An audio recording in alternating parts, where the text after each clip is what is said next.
உலக மக்கள் எல்லோருக்கும் வணக்கம். இது உங்கள் அம்பிகை ஜோதிடம். நான் உங்கள் ஜி கோபால் பேசுகிறேன். இன்னைக்கு நம்ம பேசக்கூடிய தலைப்பு என்னன்னா, இணையக்கூடாத ராசிகள் இணைந்தால். அப்ப திருமணம் என்பது 1000 காலத்து பயிர். அந்த திருமணத்தின் மூலியமாக எல்லா செல்வங்களையும் அனுபவித்து தம்பதிகள் நல்லபடியாக வாழணும். அவர்களாகப்பட்டது எந்த ராசிகளோடு இணையணும், எந்த ராசிகளோடு இணையக்கூடாது. அப்ப இணையக்கூடாத ராசிகளோடு இணைந்தால் எந்த விதமான கஷ்டத்தை அனுபவிக்கிறாங்க, எந்த விதமான பிரச்சனைகள் வருது, எந்த விதமான பிரிவுகள் வருது, அதை பத்தி தான் இந்த பதிவுல நம்ம தெளிவா பார்க்க போறோம். இப்ப இந்த பதிவை நீங்க முதல் முறையாக பார்க்கறதா இருந்தா சப்ஸ்கிரைப் பண்ணிக்கோங்க, லைக் பண்ணுங்க, உங்களுடைய சொந்த பந்தங்களுக்கும் இதை அனுப்பிச்சு வைங்க. ஏன்னா இப்ப நம்ம பார்க்கக்கூடியது முக்கியமான பதிவு. இதுல வரக்கூடிய இந்த பதிவை நீங்க நோட் பண்ணி நோட்ஸ் எடுத்து கூட வச்சுக்கோங்க. ரெண்டாவது, நம்ம ஒரு ஜாதகம் பார்க்குறோம். அந்த ஜாதகத்துல செவ்வாய் தோஷம் இருக்குது, ராகுகேது தோஷம் இருக்குது, சனி தோஷம் இருக்குது, சுக்கிர தோஷம் இருக்குது. இது எப்படியோ பார்த்து அந்த ஜாதகங்களை நாம இணைச்சு வச்சு சரி பண்ணிடுறோம். அதே சமயத்துல இயற்கையே நம்மளுக்கு சில நேரங்கள்ல சதி செஞ்சிருது. அப்போ நம்மளுக்கு இணையக்கூடாத ராசிகளையும் இணைச்சு வச்சிருது. அப்படி இணைச்சு வச்சதுனால அவங்க எந்த விதமான பாதிப்புகளுக்கு உள்ளாகி, பிரச்சனைகளுக்கு உள்ளாகி, சோதனைகளுக்கு உள்ளாகி அவங்க வாழ்க்கை நடத்திட்டு இருக்கிறாங்க. அதை பத்தி தான் இந்த வீடியோல நம்ம தெளிவா பார்க்க போறோம். அப்ப இன்னைக்கு நம்ம பார்க்கக்கூடிய ராசி ஆகப்பட்டது கும்ப ராசி. இந்த கும்ப ராசிக்கு ஆகாத ராசி ஆகப்பட்டது கடக ராசி. அப்ப கடகன் ஆகப்பட்டது சந்திர பகவான், கும்பம் சனி பகவான். இந்த சனியும் சந்திரனும் இணைந்தால் கண்டிப்பாக 12 ராசிகள்லயே இந்த 2 ராசி இணைஞ்சதுன்னா கண்டிப்பாக அவங்க சாமியாரா போவதற்குத்தான் வாய்ப்பு இருக்குதோ இல்லையோ, கண்டிப்பாக சந்தோஷமான வாழ்க்கை வாழ்வதற்கு திருப்தியாக இல்லை. ஏன் சாமியாரா போவீங்கன்னு சொன்னீங்கன்னா, அப்ப அந்த புனர்பூஷம், அந்த புனர்பு தோஷம் உடையது இந்த சனியும் சந்திரனும் இணைந்தால். அப்ப அந்த சனியும் சந்திரனும் இணைஞ்சு வாழ்க்கை நடத்துறாங்க அப்படின்னா அவங்க வாழ்க்கையில அந்த நல்ல தொடர்போ நல்ல சந்தோஷமோ, 2 பேரும் நல்லா வாழ்ந்துட்டு இருக்கிறாங்க அப்படிங்கிற சூழ்நிலையே கண்டிப்பா இருக்காது. அடுத்து உங்களுடைய கண் பார்வைக்கு நல்லா வாழ்ந்துட்டு இருக்கிற மாதிரி தெரியும். அவங்க நல்லா வாழ்ந்துட்டு இருக்கீங்களான்னு கேட்டா நாங்க நல்லா வாழ்ந்துட்டு இருக்கிறோன்னு சொல்லுவாங்க. ஆனா அவங்களுக்குள்ள பார்க்க போனா அந்த தாம்பத்திய ஈடுபாடுகள் கண்டிப்பாக குறைவதற்கு வாய்ப்பு இருக்கிறது. புத்திர பாக்கியம் அமைவதற்கு கண்டிப்பாக தடுங்கல்கள் உருவாகும். அப்போ இவங்க வாழ்க்கையில நல்ல சந்தோஷமோ நல்ல மனநிறைவோ இருக்காது.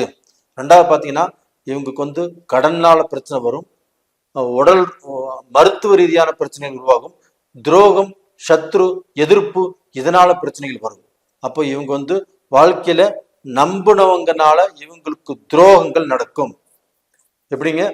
யாரை இவங்க நம்புறாங்களோ, யாரை நம்பி இவங்க லைஃப்ல பயணம் செய்யறாங்களோ அவங்க மூலியமாவே இவங்களை ஏமாத்துவாங்க, இவங்க துரோகம் பண்ணுவாங்க, பணம் வாங்கிட்டு இல்லைன்னு சொல்லுவாங்க. இதன் மூலியமாக நிறைய துரோகங்களை இவங்க அனுபவிப்பாங்க. இவங்களுக்கு எதிரிகள் இருப்பாங்க. அந்த எதிரிகளை எதிர்த்து போராடி ஜெயிக்கக்கூடிய வல்லமை இவங்ககிட்ட இருக்காது. அப்ப எதிரிகள் உருவாயிட்டே இருப்பாங்க. அந்த எதிரிகளுக்கு கட்டுப்பட்டு தான் இவங்க வாழ்வாங்களோ ஒழிய அந்த எதிரிகளை தோற்கடித்து அந்த எதிரிகளை ஜமாளித்து வாழ்வதற்குண்டான வாய்ப்பே இவங்களுக்கு இல்லை. அதுபோக கணவனுக்கோ மனைவிக்கோ மருத்துவ செலவுகள் கண்டிப்பாக, கணவன் நல்லா இருந்தா மனைவி நல்லா இருக்க மாட்டாங்க, மனைவி நல்லா இருந்தா கணவன் நல்லா இருக்க மாட்டாங்க. அப்ப இது மாதிரி மருத்துவ செலவுகள் ஆகப்பட்டது ஒவ்வொருத்தருக்காக மாறி மாறி மாறி அவங்க வாழ்க்கையில இவங்க சம்பாதிக்கக்கூடிய காசு போறாமே மருத்துவத்துக்கு, ஹாஸ்பிட்டலுக்கு அந்த செலவு பண்ணி இவங்க ஓஞ்சு போயிருப்பாங்க.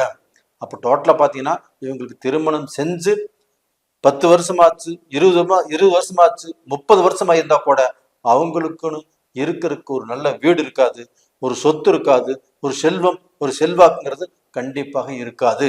இருந்த செல்வத்தையுமே இவங்க அழிச்சிருவாங்க, அதை அனுபவிக்க மாட்டாங்க. இந்த மாதிரி இவ்வளவு பிரச்சனைகளும் சோதனைகளோடு தான் கண்டிப்பாக வாழ்வாங்க. இது போக பார்த்தீங்கன்னா இவங்களுக்கு வந்து மேச ராசியும் ஆகாது. ஏன்னா இந்த மேச ராசியில சனி பகவான் நீச்சம். அப்ப அந்த மேச ராசி இவங்க கூட இணைஞ்சதுன்னா கண்டிப்பாக இவங்கள் படக்கூடிய துன்பத்துக்கு அளவே இல்லை. அப்போ ஒரு பெண்ணாகட்டும் ஒரு கணவராகட்டும் அவங்க வந்து பார்க்க போனா பெண் மேல குறை சொல்லுவாங்க, அந்த பெண் கணவர் மேல குறை சொல்லும். அப்ப இவங்க 2 பேரும் சேர்ந்து வாழ்வதை விட பிரிஞ்சு வாழ்ந்ததுதான் அதிகமாக இருக்கும். அப்ப அந்த பிரிஞ்சு வாழ்வதற்குண்டான சூழ்நிலைகள் அவங்க வாழ்க்கையில கண்டிப்பாக வந்துடும். அப்ப டோட்டலா பாத்தீங்கன்னா அந்த சனி பகவான் நேச்சம் அடைஞ்சதுனால இவங்களுக்கு வந்து அந்த கும்பராசிக்காரங்க மேல நல்ல அபிப்பிராயம் வராது, நல்ல நிம்மதி இருக்காது. அவங்க வந்து இது செஞ்சிருவாங்க, குடும்பத்தை நல்லா நடத்திடுவாங்க, நம்மளை வச்சு காப்பாத்திடுவாங்க அப்படிங்கிற ஒரு எண்ணம் மனைவிக்கு கண்டிப்பாக இருக்காது. அதே சமயத்துல அந்த கும்பராசிக்காரங்களுக்கு மேச ராசிக்காரங்கள் மேல கண்டிப்பாக அவங்களுக்கு நல்ல நடத்தை இருக்குது, அவங்க நல்லா வாழ்ந்துட்டு இருக்கிறாங்க அப்படிங்கிற திருப்தியே இருக்காது. அவங்க நடத்த மேலே சந்தேகம் வரும். அப்ப அவங்க தவறான பாதையில போறாங்க, ஒருத்தர் கூட பேசினாலும் கண்டிப்பாக குறையா தெரியும். அது போக அவங்களுக்குமே அவங்க பழக்க வழக்கத்துல சில தப்பு நடந்துரும். அப்ப இது தெரிய வந்துடும்.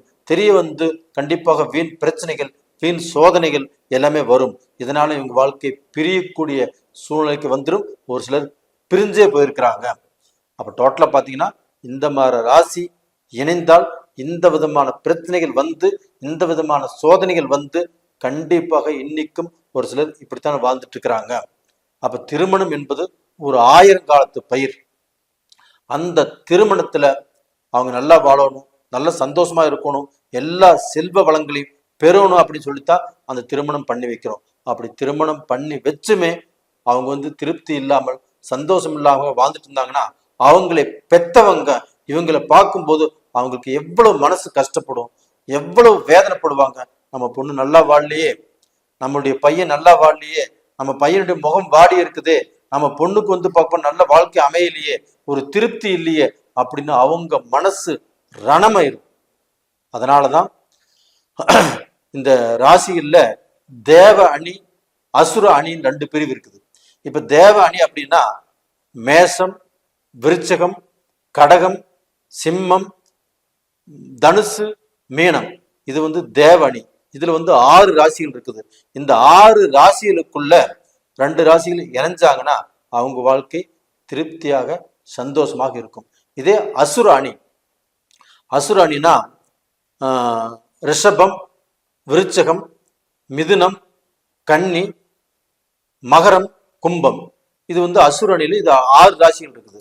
இப்ப இந்த 6 ராசிக்குரிய கிரகங்களாகப்பட்டது சனி, சுக்கிரன், புதன். அப்ப இந்த 6 ராசிகள்ல 2 ராசிகள் இணைஞ்சிட்டாங்கன்னா அந்த வாழ்க்கையும் நல்லா இருக்கும். அப்ப இணையக்கூடிய ராசிகள் எது, இணையக்கூடாத ராசிகள் எது அப்படிங்கிறது நீங்க நல்ல ஜோசியரை பார்த்து அவங்க மூலியமாக இந்த திருமணங்கள் நிச்சயிக்கப்பட்டு இருந்தால் கண்டிப்பாக நல்லா இருப்பீங்க. இப்ப நாம வந்து 9 தலைமுறையா இந்த ஜாதகம் பார்த்துட்டு இருக்கிறோம். நாம் எத்தனையோ பேர்த்துக்கு இந்த வாழ்க்கையில சேர்த்து வச்சிருக்கிறோம். அப்படி சேர்ந்தவங்க எல்லாருமே கண்டிப்பாக இன்னைக்கு வரைக்கும் நல்லா தான் வாழ்ந்துட்டு இருக்கிறாங்க. ஏன் சொல்றேன் அப்படின்னா, ஒரு வாழ்க்கை இணைக்கப்பட்டால் அந்த வாழ்க்கையில சின்ன சின்ன பிரச்சனைகள் வருவது சகஜம். பிரிவோ சோதனையோ பிரச்சனைகளோ கண்டிப்பாக வரக்கூடாது. அப்படி வரக்கூடாது அப்படின்னா ஒரு நல்ல ஜோசியரை பார்த்து உங்களுடைய ஜாதகங்களை கொடுத்து பொருத்திக்கோங்க. இது வந்து என்னுடைய அன்பான வேண்டுகோள். அதே சமயத்துல பாத்தீங்கன்னா ஒருத்தருடைய வாழ்க்கையில நல்லா வாழணும், சந்தோஷமா இருக்கணும். வாழ்க்கை வாழ்வது ஒரு முறை. நாம வந்து 100 வருஷம் இருக்க போறதில்ல, 200 வருஷம் இருக்க போறதில்லை. நாம வாழக்கூடிய வாழ்க்கை கொஞ்ச காலமாக தான் வாழ்வோம். அந்த வாழ்க்கையில சந்தோஷமாக இருக்கணும், சங்கடங்கள் இல்லாமல் அந்த வாழ்க்கை திருப்தியா இருக்கும்னா ஒரு நல்ல ஜோசியரை பார்த்து உங்களுடைய வாழ்க்கையை இணைத்துக் கொள்ளுங்கள். நேயர்களே, இந்த பதிவு பிடிச்சிருக்குன்னு நினைக்கிறேன். பிடிச்சிருந்தா லைக் பண்ணுங்க, சப்ஸ்கிரைப் பண்ணுங்க. உங்களிடமிருந்து விடைபெறுவது உங்களின் ஜி கோபால். நன்றி, வணக்கம்.